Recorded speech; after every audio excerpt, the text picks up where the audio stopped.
आज हम बताने वाले हैं जेई के इनजस्टिस के बारे में। एक ऐसा इनजस्टिस जो कई सालों से चला आ रहा है और इस साल उस इनजस्टिस का खात्मा हो जाना चाहिए। हाइपरबोला इंसाफ मांगता है। किससे? जेई से। क्यों इंसाफ मांगता है? क्योंकि हाइपरबोला में बहुत सारे ब्यूटीफुल ब्यूटीफुल ट्रैप्स हैं, पर फॉर्मूला रटने वाले जो क्वेश्चंस होते हैं उसमें वो ट्रैप्स एक्सप्लोर नहीं हो रहे, और बहुत सिंपल बहुत छोटी छोटी बातों के खूबसूरत खूबसूरत ट्रैप्स हैं। मैंने जो अपना पिछला वीडियो उसमें भी एक ट्रैप दिखाया था, और बड़े प्यारे प्यारे जो ट्रैप्स हैं। बस अगर हम फॉर्मूला रटने वाले क्वेश्चंस देते रहते हैं एग्जाम में वो इजी से, तो जिनको वो नहीं भी पता है वो भी बच के निकल जाते हैं। पर देखा जाए तो अगर आपको बच्चे की रियल ब्रेन की टेस्टिंग करनी है तो हाइपरबोला के इन ट्रैप्स की तरफ जेई को जाना चाहिए। और इसलिए हाइपरबोला एज अ चैप्टर जिसके अंदर ये ब्यूटीफुल ट्रैप्स हैं, वो जेई से इंसाफ मांग रहा है कि भाई ब्यूटी मत खत्म करो, मेरे कुछ ट्रैप्स हैं इनको एक्सप्लोर करो और कुछ मजेदार क्वेश्चन फेंको। और मजे की बात है ये वाले क्वेश्चंस बाकी क्वेश्चन से ज्यादा इजी हैं, बस सिर्फ जनता सोचती नहीं है इसलिए वो ट्रैप है। तो आइए, जैसे लास्ट टाइम हमने एक क्वेश्चन की बात कर रहे थे कि सर्कल, पैराबोला, एलिप्स और हाइपरबोला में इस वाले पोर्शन को इन बोलते हैं। इन अंदर होता है, आउट बाहर होता है, इन अंदर होता है, आउट बाहर होता है, इन अंदर होता है, आउट बाहर होता है। हाइपरबोला में ही कुछ ऐसी मस्ती चढ़ती है अचानक से कि ये बीच वाले पोर्शन को आउट बोलने लगते हैं और इधर वाले पोर्शन को इन बोलने लगते हैं। ऐसा क्यों भाई? ये उल्टा क्यों? और बड़ा अजीब लगता है कि आउट इज बिटवीन इन, इन के बीच में आउट है। ऑल्सो सेंटर, भाई कर्व का जो सेंटर है यार, कम से कम सेंटर तो अंदर होना चाहिए। ये ऊट पटांग हरकत की क्यों भाई कि सेंटर ही बाहर है? अब देखो इसका सेंटर देखो अंदर ही है, इसका सेंटर अंदर है, उसका सेंटर बाहर है। तो भाई सेंटर बाहर क्यों है? कम से कम अगर हम इसको सीधा डिफाइन कर देते तो क्या दिक्कत थी? इन और आउट डिफाइन ही तो करना है। वहीं पर ये जो हमने कंडीशंस भी लिखी हैं, जैसे एस अगर स्टैंडर्ड फॉर्म होती है तो S1 ग्रेटर देन 0 से बाहर का आंसर आता है, S1 ग्रेटर देन 0 से इसमें भी बाहर का आंसर आता है, S1 ग्रेटर देन 0 से इसमें भी बाहर का आंसर आता है, और इसमें S1 लेस देन 0 से बाहर का आंसर आता है। तो ये वापस उल्टा है, मतलब S1 को भी उल्टा होना पड़ रहा है इस उल्टी डेफिनेशन की वजह से, मतलब फिर से उल्टा है। अब अगर वो चाहते और सही डिफाइन कर देते, मान लीजिए इस पोर्शन को वो लोग आउट बोल देते और इसको इन बोल देते, वो चाहते, दुनिया चाहती तो इसको सीधा कर सकती थी कि इस वाले पोर्शन को इन बोल देते हैं, इसको आउट बोल देते हैं, तो आउट इसमें भी S1 ग्रेटर देन 0 हो जाता जैसा सब में है, और इन इसमें भी S1 लेस देन 0 हो जाता जैसा सब में है। इसमें उल्टा काम कर दिया। दुनिया चाहती तो ये कर सकती थी, पर मस्ती देखो ऐसा नहीं किया गया और एक उल्टी चीज बनाई गई। और इस उल्टी चीज को दुनिया को, बच्चों को रटवाया भी गया कि भी रट लो रट लो। पर इस रटने के पीछे ना इस चीज का रीजनिंग खत्म हो गया कि ऐसा रैंडम हमने जो ये डिसीजन लिया है ये आखिर लिया क्यों है। तो इस मस्ती का क्या रीजन है समझते हैं। भाई मस्ती होगी तो कोई रीजन होगा, और ये मैथ्स है तो रीजन के साथ ही होगा। दूसरा सब्जेक्ट नहीं है, केमिस्ट्री नहीं है कि एक्सेप्शन है कि हाइपरबोला का एक्सेप्शन है, ऐसा नहीं है। There must be some proper sound logic. तो रीजन नंबर 1 है टेंजेंट बनाओ। तो जैसे हम टेंजेंट बनाते हैं, अब ये सर्कल है, इसमें हम टेंजेंट बनाने की कोशिश करें तो देखो कोई पॉइंट यहां पे होगा, तो यहां से 2 टेंजेंट बनेंगे। जो पॉइंट सर्कल के ऊपर होगा उससे 1, और यहां अंदर से 0। तो ध्यान रखना, देखो थोड़े थोड़े फर्क दिखेंगे आपको हाइपरबोला में। तो 2 1 0, क्योंकि अंदर से टेंजेंट इसमें बनता नहीं है। इसमें देखिए यहां से ये एलिप्स है, यहां से बनाएंगे तो 2 टेंजेंट। एलिप्स के ऊपर ही कोई पॉइंट उठा लो, वो एक ही टेंजेंट देता है, अंदर वाले 0। हाइपरबोला में ध्यान दीजिए, अगर यहां से टेंजेंट बनाऊंगा तो 2, यहां पे मिलेगा 1 ऑन द कर्व, और ये इधर 0। पर हाइपरबोला में ध्यान दीजिए 2 है। तो अगर यहां से, अच्छा ऐसा मत सोचिएगा टेंजेंट कर्व को वापस नहीं कट कर सकता, कैलकुलस में आपने पढ़ा होगा, और tangent can intersect the curve again. तो यहां से कितने टेंजेंट हम बना सकते हैं, इस पे नहीं बना पा रहे, पर व्हाट अबाउट दैट। तो लोगों को दिखता है कि यहां से हम 2 टेंजेंट बना लेंगे, यहां से भी फिर वापस 2 ही टेंजेंट बन जाएंगे इस तरफ। ऑन द कर्व होगा तो 1 टेंजेंट इधर और 2 इधर, तो 3 हो जाएगा। ऑल्सो अगर कोई पॉइंट इधर आएगा तो उससे 2 इधर और 2 इधर, तो 4। तो हाइपरबोला में इस तरह का डिस्ट्रीब्यूशन दिखता है, 2 3 4 3 2, इस तरह का। ये जो हाइपरबोला में जो डिफरेंस है, क्या आप लोगों को समझ में आया कि बाकी सब कर्व से थोड़ा सा अलग है? Can you see this? गलत है, इट इज रॉन्ग। बिल्कुल नहीं। रीजन समझिए, ऐसा नहीं होता है हाइपरबोला में। ये टेंजेंट की इक्वेशन एम वाली फॉर्म में लिख रहे हैं, स्टैंडर्ड फॉर्म की बात कर रहे हैं। y equal to m x plus minus r root one plus m square, इसमें एलिप्स की इक्वेशन लिखी है एम वाली फॉर्म में, इसमें पैराबोला की और इसमें हाइपरबोला की। ये सब बढ़िया है, पर देखो हाइपरबोला की इक्वेशन में ना एक माइनस आ गया। अब ये जो माइनस आ गया ना, ये जो माइनस आ गया, इस माइनस से कितना बवाल होगा ये शायद आपको अंदाजा नहीं है। क्योंकि ध्यान दो, स्क्वायर रूट के अंदर यहां पर a square m square plus b square था इलिप्स में, तो कोई टेंशन नहीं है कि हमेशा एक रियल नंबर देगा, क्योंकि स्क्वायर्स का एडिशन। उधर भी वन प्लस एम स्क्वायर हमेशा पॉजिटिव ही आएगा। अब इसकी जिम्मेदारी होगी कि भाई इसे पॉजिटिव होना। तो ये जो हम टेंजेंट इतने सारे बना रहे हैं ना, ये 2 3 4 3 2, यहां से 2 बना दूंगा, यहां से 3 बना दूंगा, यहां से 4 बना दूंगा, यहां से 3 बना दूंगा, यहां से 2 कर दूंगा, और फिर एक दिन जेई टॉप कर लूंगा। इन सब टेंजेंट्स को इस अग्नि परीक्षा से गुजरना पड़ेगा कि भाई तुम्हारी स्लोप इसको ग्रेटर देन इक्वल टू 0 बनाए। तो उस लॉजिक के हिसाब से a square m square minus b square should be greater than equal to 0, यानी m square should be greater than equal to b square by square, यानी mod m should be greater than equal to b by a, यानी slope का magnitude B by ए से ज्यादा बड़ा होना चाहिए। अगर दो लाइंस हैं जिसका स्लोप का मैग्नीट्यूड बड़ा है, वो ज्यादा वर्टिकल होती है, वर्टिकल की तरफ होती है, 90 डिग्री की तरफ जाती है, चाहे वो लेफ्ट साइड से जाए चाहे राइट साइड से जाए, क्योंकि उसका एंगल जो थीटा है वो उतना 90 के पास होगा, तो उसका टैन का मैग्नीट्यूड उतना तगड़ा होगा। कौन सी ज्यादा वर्टिकल है आप ऐसे पहचान सकते हैं, दो लाइन से, एक लाइन ऐसे जा रही है और एक लाइन ऐसे है। यहां पर एक कैक्टस है, कैक्टस है, आप इसमें स्लाइड करते हुए आएंगे तो आपको कुछ चोट लगेगी, और यहां पर वापस कैक्टस है और आप इधर से स्लाइड करते हुए आ रहे हैं तो कुछ चोट लगेगी। किसमें चोट ज्यादा लगेगी? अगर नीचे कैक्टस रखा है तो जिसमें चोट ज्यादा लगती है ना, वो उतनी ज्यादा वर्टिकल होती है, उसकी स्लोप का मैग्नीट्यूड उतना बड़ा होता है, चाहे वो किसी भी डायरेक्शन से हो। तो समझ लीजिए, कैक्टस को विजुलाइज कीजिए कि स्लाइड करते हुए आए, कैक्टस में गिरे, तो किसमें चोट ज्यादा लगेगी, सीधी सी बात है। तो mod m is greater than equal to b by a, और बी बाई ए पता है किसका स्लोप होता है? ये हाइपरबोला की एसिम्प्टोट का स्लोप होता है। हाइपरबोला की जो हमारा स्टैंडर्ड हाइपरबोला है उसकी एसिम्प्टोट होती है y equal to plus minus b by a x, उसका स्लोप होता है। तो जितने भी टेंजेंट बनने चाहिए वो एसिम्प्टोट से ज्यादा वर्टिकल होने चाहिए, ज्यादा ज्यादा ऐसे 90 डिग्री की तरफ होने चाहिए, मतलब ऐसे लेटे हुए लेजी नहीं होने चाहिए, यूं और ज्यादा। तो उस लॉजिक के हिसाब से अगर हम देखें तो ये है हाइपरबोला, ये दो एसिम्प्टोट्स मैंने बना रखी हैं। आप लोगों ने यहां से दो टेंजेंट की डिमांड की थी अभी पिछले थोड़ी देर पहले, कि यहां से दो टेंजेंट बना दूंगा, बनाओ। ये आपका वो पहला टेंजेंट, देखिए खुद ही आपको शर्म आ जाएगी उस टेंजेंट को देखते हुए, भाई ये एसिम्प्टोट से ज्यादा स्लांट, ज्यादा वर्टिकल है कि कम है? कम है, तो ये नहीं बनेगा। इसको बना के देखो, ये भी नहीं बनेगा।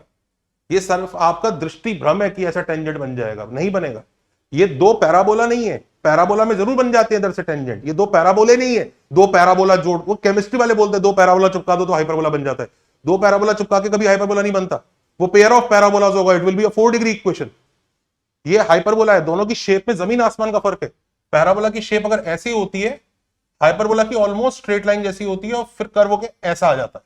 अब आप यहां से टेंजेंट बनाओगे ना तो बन नहीं पाता है, इसमें तो चलो बन पाता ही है, इसमें हमेशा वो लाइन कट ही कर रही होती है, और जब तक वो बेचारी टेंजेंट बनने की कोशिश करती है स्लोप बढ़ा के, वो एकदम पैरेलल हो जाती है फिर उसकी एसिम्प्टोट के, वो पहुंच नहीं पाता। तो ये आपका सिर्फ दृष्टि भ्रम है कि यहां से मैं दो टेंजेंट बना दूंगा, क्योंकि इनकी स्लोप भी बी बाई ए के मैग्नीट्यूड से कम हो गई। भाई इसका स्लोप है ना बी बाई ए, तो इसका स्लोप है बी बाई, इससे ज्यादा वर्टिकल होना चाहिए आपको। तो इधर से जो आप दो बना रहे थे वो दो नहीं है, तो इधर भी दो नहीं है, इट विल बी 0, इसलिए इधर भी 0। अब बात करते हैं इधर की, जो लोग इधर से 3 बना रहे थे, 3 बना दूंगा सर देखना, तो चलो भाई ठीक है, ये तो बन गया, ये ज्यादा वर्टिकल है एसिम्प्टोट के, दिख रहा है ज्यादा है। ये वाला बनेगा क्या भाई? नहीं। और ये वाला नहीं, ये ज्यादा लेटा हुआ है। तो खुद ही देख लो यहां से कितना बना, एक ही बना, और ऑन द कर्व एक ही बनेगा, कोनिक है भाई, उस पॉइंट पे एक्स1 y1 कर्व पे है, तो टेंजेंट की इक्वेशन सीधा t इक्वल टू 0 से आती है, एक ही बनना है। वो ऑप्टिकल इल्यूजन है तुम्हारा कि 3 बना दूंगा मैं, और ऐसे ही इसका मतलब इधर पूरी ब्रांच के ऊपर जो भी पॉइंट होगा उससे टेंजेंट बनाना, तो एक, ऐसे इधर से भी एक। और जो लोग कह रहे थे कि यहां से टेंजेंट बनाऊंगा, सर देखो आज आज मैं यहां से 4 टेंजेंट बनाऊंगा। भाई साहब चलो ठीक है, ये वाला बन गया कि ज्यादा वर्टिकल है, ये वाला भी बन गया ज्यादा वर्टिकल है, ये देखिए जरा, ये बनेंगे क्या? नहीं बनेंगे। तो ये सिर्फ आपका ऑप्टिकल इल्यूजन है दोस्तों। हाइपरबोला में भी वापस वही खेल होता है कि इधर से 2 टेंजेंट ऑन द कर्व 1 और इधर 0, इधर से 2 1 0 2 1 0, और हाइपरबोला में 0 इधर है, 2 इधर है और 1 इधर है। हाइपरबोला भी वही काम करता है, वो 4 2 3, वो अपनी इच्छाएं हैं। इच्छाएं हो सकती हैं कि एक दिन मैं घूमने जाऊंगा, मुझे रास्ते में इलोन मस्क मिलेगा, वो बोलेगा कल रात तुम मेरे सपने में आए थे, तुम्हारे पास एक स्टार्टअप आइडिया, मैं उसे फंड करना चाहता हूं, जल्दी बताओ क्या आइडिया है, ये लो एक ब्लैंक चेक $1 ट्रिलियन का। ये इच्छाएं हैं, ये होती नहीं है। सच्चाई ये है कि 210 210 210 ही है इधर भी। और क्योंकि ये 210 210 210 है, तो दोस्तों 2 tangent 1 tangent 0 tangent, 2 tangent 1 tangent 0 tangent, 2 tangent 1 tangent 0 tangent, 2 1 0, वही कहानी है। और अगर ये बात समझ में आती है, आउटसाइड की डेफिनेशन है जहां से 2 टेंजेंट बनेंगे। That is how you define outside, कि वहां से भैया 2 टेंजेंट बना दूंगा और इनसाइड से एक भी नहीं बन सकता। सर्कल में भी यही करते हो ना, अंदर से नो टेंजेंट, बाहर से 2 tangent, on the curve 1 tangent. तो हाइपरबोला भी भाई कोने के वही सेटिस्फाई करेगा। अतः इसीलिए यहां से 2 बन रहे हैं, इस रीजन से कोई भी पॉइंट लोगे, इधर से 0 0 इधर से 1, इसी कारणवश इस रीजन का हक है भाई कि अपुन आउटसाइड बनेगा, क्योंकि हमारे इसी रीजन के पॉइंट से 2 2 टेंजेंट बना पा रहे हैं। उल्टा नहीं है, मैथ्स है। इसी का हक है कि मैं 2 टेंजेंट बना रहा हूं तो मैं ही आउट होऊंगा भाई। इसको कैसे बना सकते हो आप आउट? ये तो 0 टेंजेंट है, ये भी 0 टेंजेंट दे रहा है। सो दैट इज वाई इसका रीजन है आउटसाइड बोले जाने का, और इसका हक इसका हक है आउटसाइड होने का, और उसका हक है इनसाइड होने का। अब एक और रीजन भी समझ आता हूं कि क्यों इस रीजन को हमने आउट और इन बोला। रीजन नंबर 2 पे आते हैं। ये सब कोन काटने से ही आए हैं ना, ये सारे के सारे कोनिक्स ही है ना, कि कोन काटा जाता है, कोन से बनते हैं, राइट? तो याद करो, ये जैसे 4 कोन है, इन्हीं चारों कोन को जब हम कट करेंगे तो सर्कल आएगा। अब सर्कल में कैसे कट करना होता है? ऐसे पैरेलल कट करना होता है, तो सर्कल बन जाता है। ऐसे प्लेन से खच करके कट करोगे तो यहां सर्कल आ जाता है। इलिप्स के लिए ऐसा टेढ़ा, तो ऐसा इलिप्स आ जाता है। पैराबोला के लिए इस वाली साइड के पैरेलल ऐसे, तो इधर पैराबोला आ जाता है। हाइपरबोला के लिए ऐसा, ऐसा दोनों को कट करता है थोड़ा।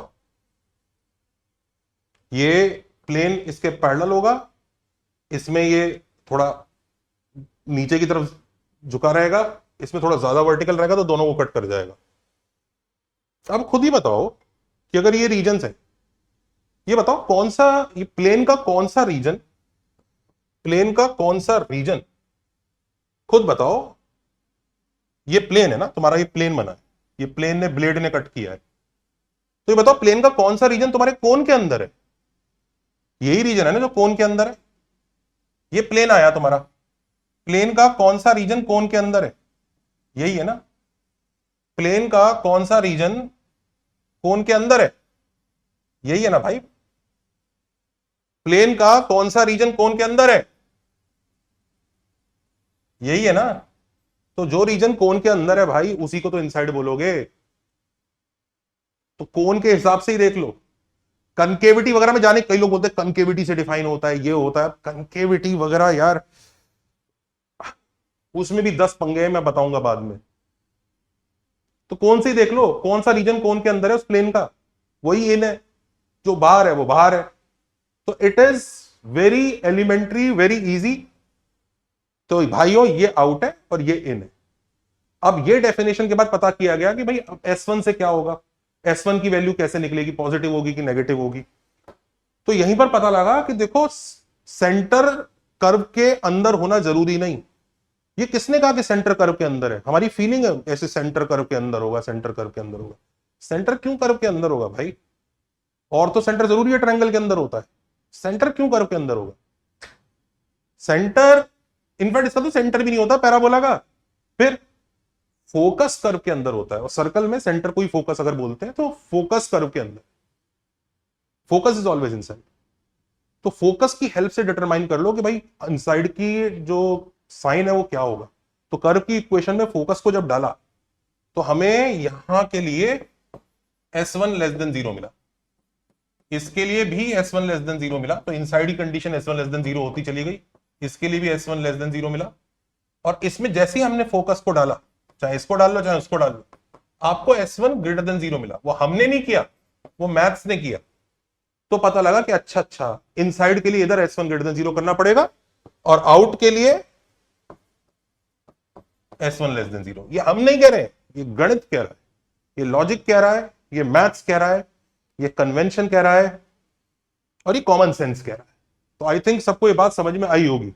अच्छा, अब ये भी बात समझ लीजिए हाइपरबोला में कि कोई जरूरी नहीं, कई लोगों को ऐसा भी भ्रम हो जाता है कि हाइपरबोला में जो टेंजेंट बनते हैं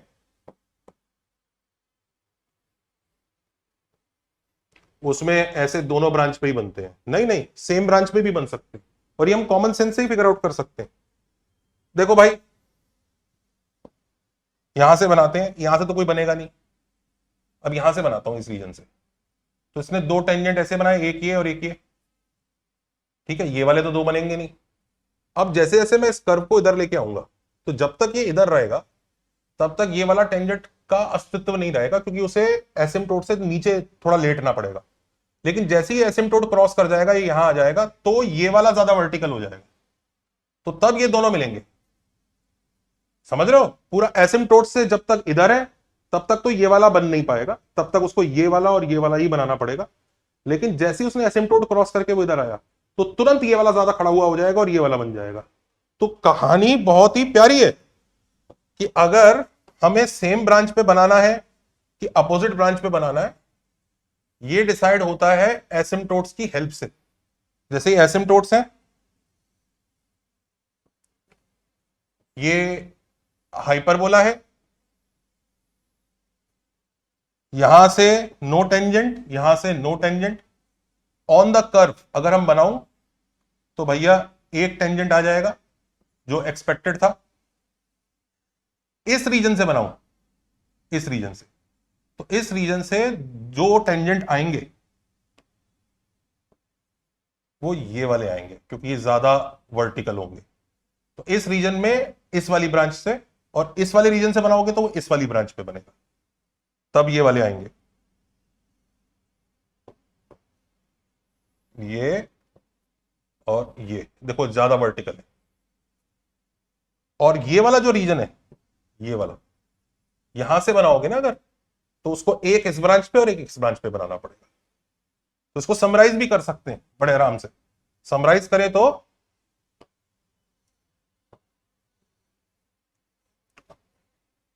अच्छा, एसिम्प्टोट पे अगर होगा तो एसिम्प्टोट पे अगर होता है, मान लीजिए कोई पॉइंट अगर एसिम्प्टोट पे है इधर, उसमें बच्चों को डाउट होता है, तो देखो एसिम्प्टोट भी, ये जो पॉइंट है ये तो बाउंड्री पे आ गया, ये अब दोनों पे बनाएगा कि एक पे बनाएगा? तो देखो एक ये टेंजेंट तो बनेगा ही बनेगा, कोई दिक्कत ही नहीं है इसमें।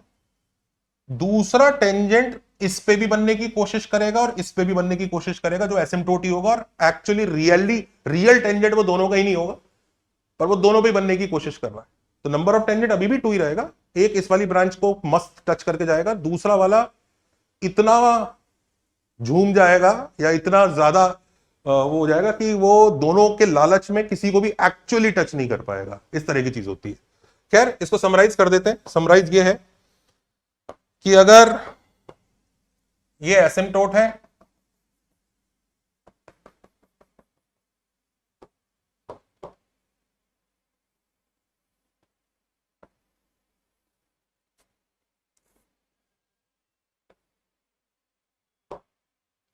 इसमें ये ग्रीन रीजन मतलब राइट ब्रांच,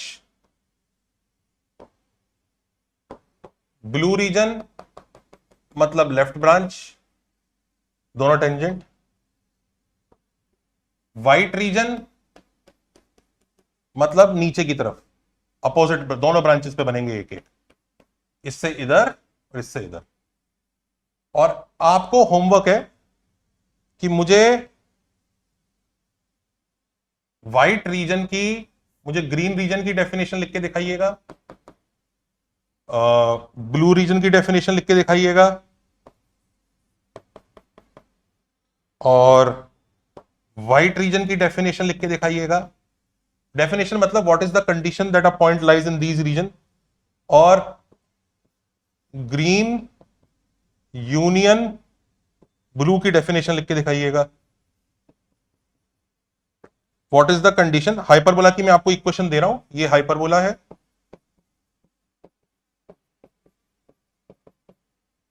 तो what is the condition, condition बताइए, if h, k lies in, green में लाई करेगा क्या कंडीशन है, इसमें लाई करेगा क्या कंडीशन है, इसमें लाई करेगा क्या कंडीशन है, इसमें लाई करेगा क्या कंडीशन है। ये 4 चीजें मैं आपको होमवर्क के तौर पर दे रहा हूं।